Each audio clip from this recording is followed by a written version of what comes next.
진주를 품은 소녀. 소녀는 섬마을에서 엄마 그리고 동생과 함께 부유하진 않지만 행복한 삶을 살고 있었어요. 소녀의 엄마는 마을에서도 물질을 잘하기로 유명한 해녀셨지요. 물질이란 해녀들이 바다에 들어가서 여러 해산물들을 따오는 것을 말한답니다. 엄마가 물질을 하러 가면 소녀는 항상 동생과 함께 집에 남아 동생을 돌보며 놀아주곤 했어요. 소녀와 동생은 주변의 조약돌들을 모아 공기놀이를 하거나 땅에 그림을 그리며 놀았지요. 그 중에서도 동생이 가장 좋아하는 놀이는 구슬치기였어요.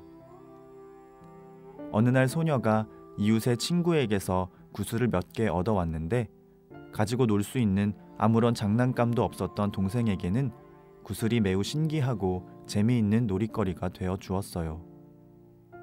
소녀는 동생에게 물었어요. 너는 구슬이 왜 그렇게 좋니? 동생은 눈을 동그랗게 뜨고 대답했어요. 반짝반짝 빛나고 동그래서 좋아. 소녀는 동생의 대답이 너무 싱거워서 그냥 웃고 말았지요. 동생은 엄마가 물질을 하러 나가는 날에는 누나와 함께 구슬치기를 하며 엄마가 없는 동안에 불안함과 그리움을 잠시나마 달랠 수가 있었어요.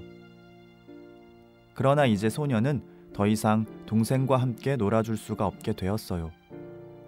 엄마가 이유를 알 수 없는 병으로 몸져 누우셨기 때문이었죠. 처음에 소녀는 매일매일 엄마 곁에서 동생과 함께 울면서 엄마 빨리 나와서 일어나세요 하고 때 아닌 때를 썼어요. 그러나 소녀는 그러한 자신의 행동이 엄마의 마음을 더욱 아프게 해드리는 일이라는 것을 깨달았어요. 소녀는 엄마와 동생을 위해 자신이 어른이 되어야겠다고 결심했어요. 소녀는 엄마를 대신해 물질을 시작하기로 했어요. 처음엔 엄마가 입던 해녀복을 입어봤는데 옷이 너무 커서 맞지가 않았어요. 이를 불쌍하게 여긴 이웃집의 해녀 아주머니가 소녀의 몸에 맞는 해녀복을 만들어 주셨죠. 이웃집 해녀 아주머니는 소녀에게 이렇게 말했어요. 너희 엄마는 우리 해녀들 중에서도 가장 물질을 잘하는 훌륭한 해녀였단다. 그러니 분명 너도 내 엄마를 닮아 훌륭한 해녀가 될 수 있을 거야. 소녀는 아주머니의 말씀을 마음에 새기고 하루하루 열심히 그리고 성실히 물질을 했어요. 시간이 지날수록 소녀는 점점 해녀다운 모습을 갖추어 가기 시작했어요. 그러나 원인을 알 수 없었던 엄마의 병은 회복될 기미를 보이지 않았고 동생은 날마다 소녀에게 투정을 부리곤 했어요. 소녀가 힘든 물질을 끝내고 집으로 돌아오면 동생은 하루 종일 심심했다며 자신과 놀아달라고 자꾸만 떼를 쓰곤 했지만 소녀는 너무 피곤해서 동생과 놀아주지 못하고 바로 잠이 들었어요. 소녀를 향한 동생의 투정은 점점 더 심해져만 갔고 그렇게 반복되는 일상 속에서 소녀는 점점 지쳐가기 시작했어요. 어느 날은 동생이 소녀에게 평소보다 더 심하게 투정을 부리며 이렇게 말했어요. 누나 나 왕구슬 사줘. 나는 왕구슬이 없어서 구슬을 앞집의 동식이 녀석에게 다 잃고 말았단 말이야. 나도 동식이처럼 왕구슬만 있으면 다시 내 구슬들을 되찾아올 수 있을 것 같아. 나 왕구슬 사줘. 왕구슬. 평소 같았으면 그냥 웃어 넘길 수도 있는 동생의 철없는 투정이었지만 지쳐있던 소녀에게는 이마저도 매우 큰 마음의 짐으로 다가왔어요. 그러던 어느 날이었어요. 날씨가 약간 흐려서 비가 올 수도 있을 것만 같던 어느 날 소녀는 물질을 갈까 말까 고민하다가 결국 발걸음을 바다로 향했어요.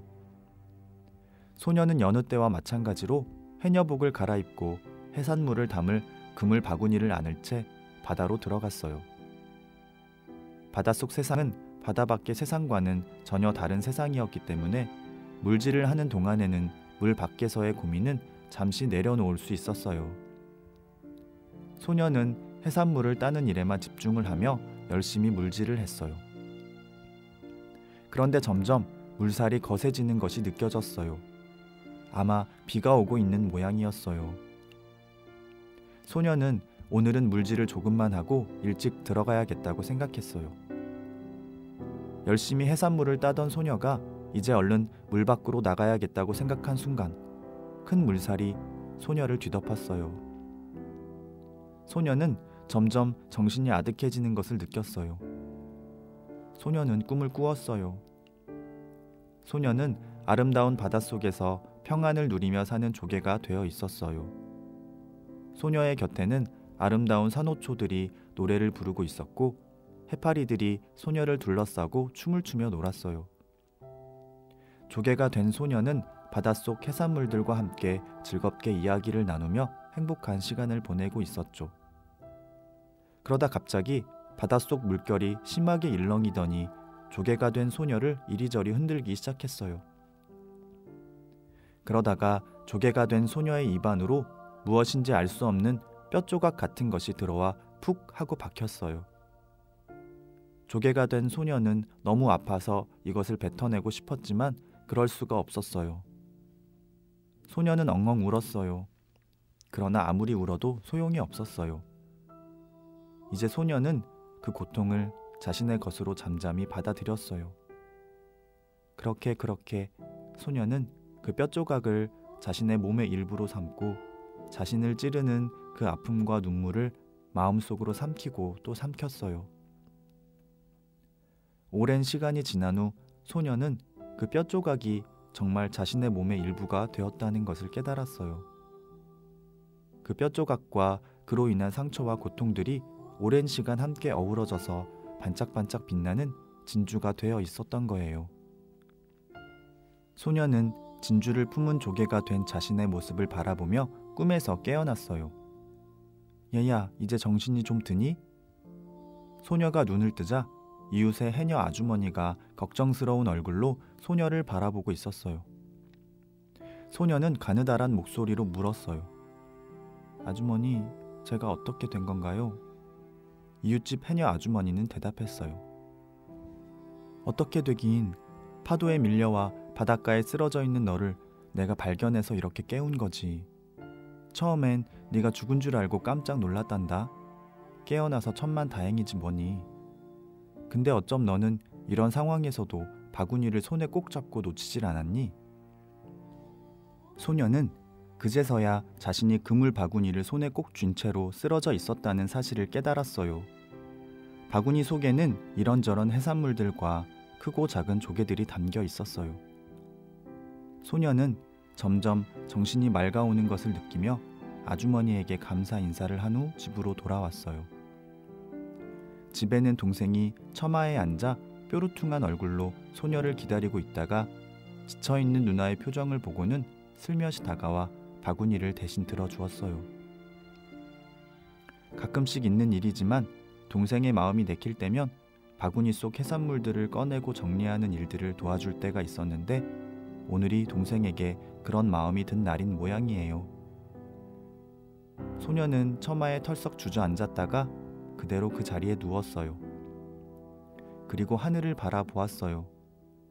하늘은 언제 비가 왔었냐는 듯 구름 한 점 없이 맑았어요. 소녀는 잠시 눈을 감고는 아까 그 꿈을 다시 회상하고 있었어요. 그런데 그때 동생이 갑자기 상귀된 목소리로 소리쳤어요. 와, 왕구슬이다. 소녀는 갑자기 웬 왕구슬이람 하며 동생 쪽을 쳐다보았어요. 동생의 손에는 커다란 조개가 들려 있었고 입을 벌리고 있는 조개 안에는 동그랗고 커다란 진주가 반짝반짝 영롱한 빛을 내고 있었어요.